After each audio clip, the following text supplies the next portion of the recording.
So ayun, dismantling of toilet door tayo mga bro. So replacement pa rin, replacement ng door na dito mga bro. Ayan. So ganito talaga ang kadalasan nangyayari sa plastic door mga bro. Ito mga toilet, ganon.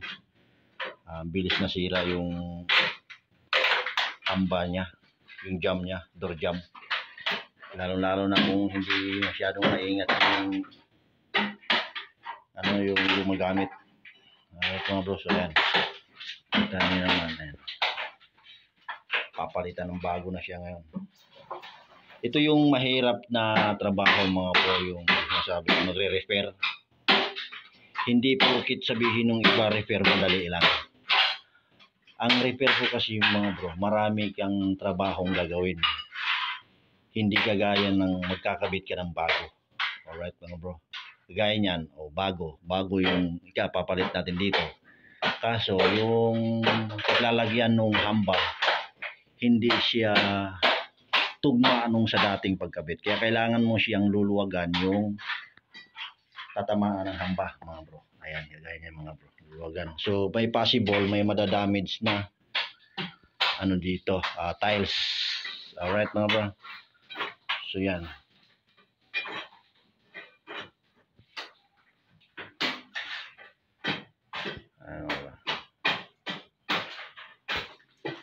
Yan.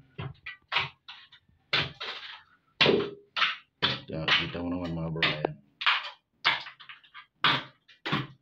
So ang mangyayari nito, 2 meters na lang yung height nito mga bro. Kasi yung dito sa flooring, hindi na natin pwedeng ibaon ito. Gawa nung may tiles na siya. Alright, so ang mangyayari, tutok na lang siya. Yan mga bro. Yan po yung project namin ngayon. Repair lang muna. Halos repair naman ang gagawin talaga dito. Itong pina-inspection sa amin. Yan yung kasunod nito, yung bubong na naman, repair na naman ulit. I-suggest din naman natin yung tayong manggagawa. I-suggest din natin kung anong dapat. Kung pwede na ba siyang palitan or i-repair lang. Ganun ako i-suggest ko talaga siya. Pero kung sabihin ng may-ari sa atin na palitan ng lahat, palitan. Kagaya nitong hamba na ito. Itong hamba na ito pwede pa Pinto lang ang sira Kaso, order ng may-ari, palitan na lahat. O di palitan na natin lahat mga bro. So ayan mga bro, yan po yung for this video natin ngayon. Plastic door jam replacement. Alright. Yan. So kailangan namin silsilin. So yan mga bro. Alright mga bro. So yan. Ito yung project natin mga bro. Replacement. Yun mga bro. Ito yung natin. Replacement of door. Plastic door. Yan mga bro. Yan. So dito sa ganito kasi ang technique ko mga bro. Ang diskarte ko mga bro. Ayan. Kailangan ko siyang malagyan ng ganyan. Yung horizontal na kahoy para pagtatalian ng hamba. Yan mga bro. So ang technique ko dito mga bro.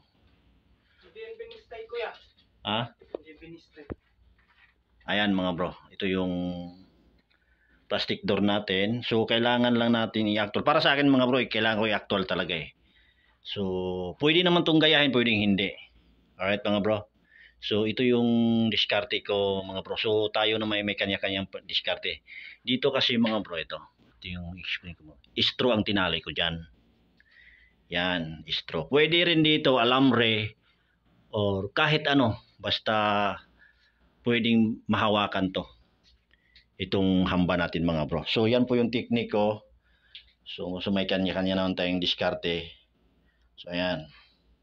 So ako ina-actual ko po talaga pag once na plastic. Kasi ito mga bro, hindi naman to kagaya ng kahoy. Sa mga beginners ito yung tips ko sa inyo Kailangan i-actual nyo ito. Yung plastic natin mga bro.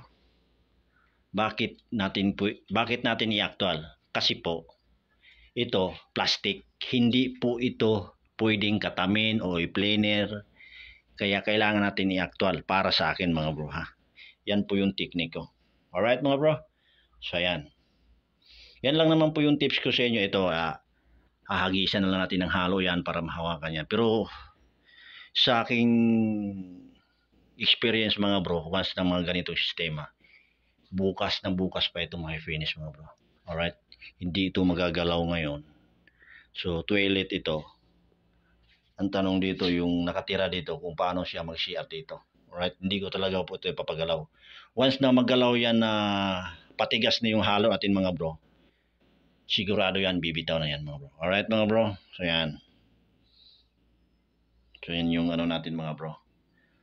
So yan. So sa lahat na nakapanood ng video na to, ito ay para sa mga beginners, tips. Yan, tips lang. Or pwedeng gayahin, pwede namang hindi. Bakit ang istro ang tinali ko dito? Kasi inactual ko po ito. Once na alambre itali natin dito or yung matitigas na bagay, hindi po natin ito maipasok yung pinto natin mga bro. Alright mga bro?